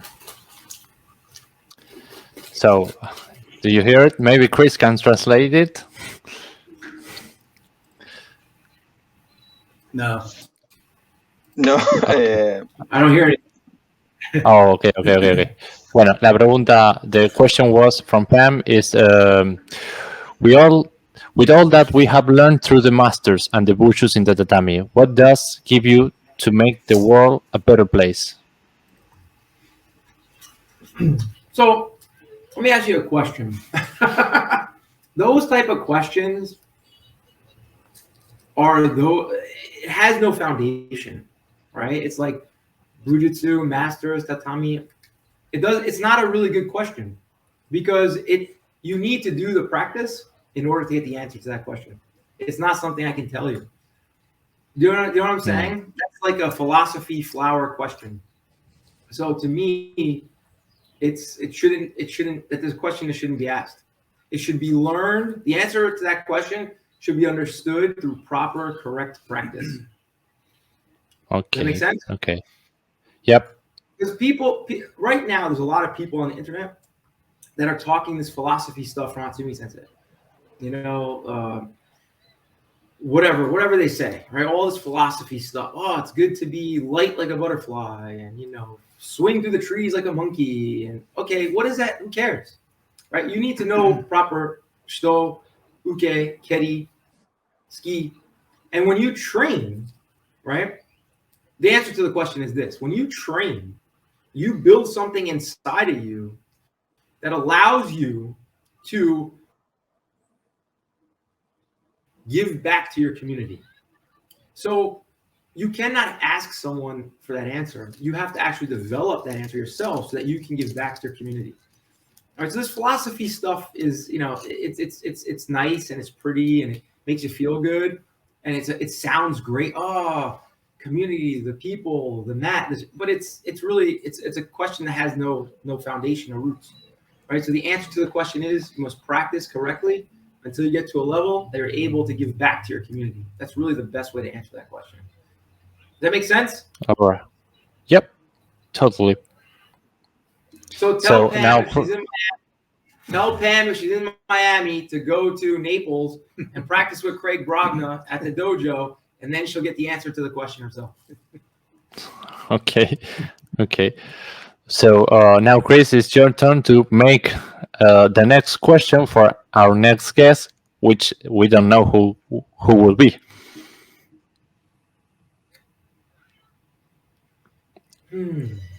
How much Maybe it time? can be 4 questions. Maybe it can be 4 questions, one for each. Sure. Number 1 question is, how much time have you spent speaking to Hatsumi Sensei and the Japanese Shihan in Japanese? Okay. I think many people cannot answer that question. So I think it'll be good because maybe you have to get to a few. Of course, you already had Kasem, so he's, of course, yes. And for me, yes, of course, yes. But I think many guests will not be able to say that. Okay. We're doing this 4 questions? Yeah, man. Question for the next guest.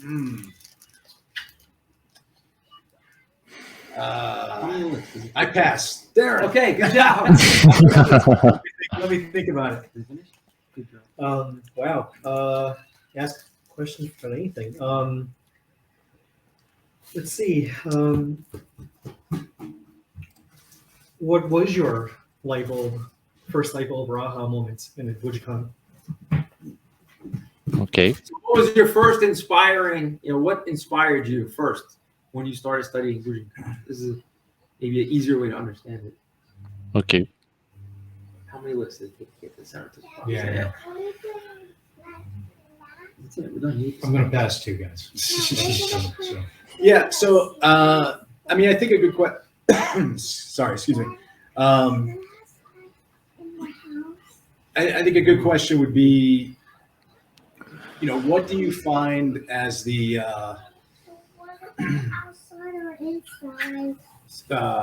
not the core, but what keeps you? What is the motivation for continuing your practice? Good question.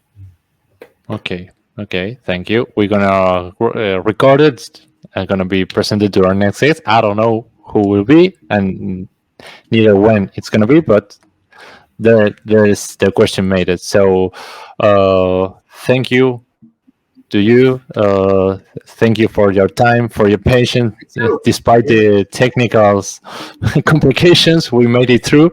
Like we say, this is the first encounter. Maybe we can have more and go deep in other topics that we have talked before this. So thank you very much, Chris, and guys, for your time, for your patience, and the insights. Thank you, Santiago. Thank you. Thank you, Thanks, Javier. guys. Yeah. So thank you, everybody. With this, we're gonna close the second season of Bujinkast with the 10 episodes with Chris Carbonaro and his student in New Jersey, United States. Have a great night, have a great training, and have a great week and great year starts. Bye, everybody. Bye. Bye. Thank you. Say bye. Bye-bye. Thank you.